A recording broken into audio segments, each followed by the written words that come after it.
All right, well, we're already on to the final week of our season here. Hard to believe that 15 weeks went that quickly.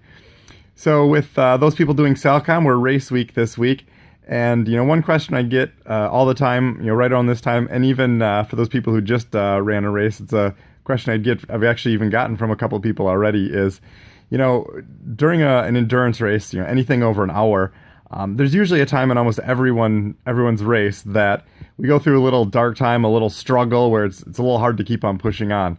How do we keep on pushing on through that? And so my recommendation is, if you remember back to, it was probably week 3 or week 4, where we talked about our why. Why do we get into running? Why do we want to do this? Why do we want to do this race?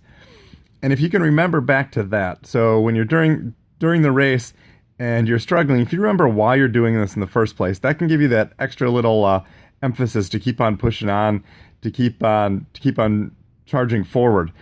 So what I'd recommend this week for anyone doing Salcom, go back, think back to, like I said, I think it was week 3, week 4, where we talked about the why we're doing this running, why each of us got into running.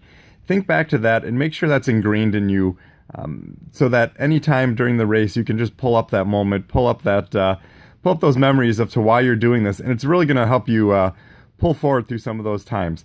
Like I said, we've all during races we've had some struggles, and when you get into these long races, there's a good chance that keeping a mental focus for 2, 3, 4, 6 hours, depending on how long you're planning on being out there, there's going to be a time when it might be a little bit more of a struggle. So if you have that why ready to go, ready to pull out of your memory, it's really going to help you move forward. So for those doing Salcom, have a great week this week.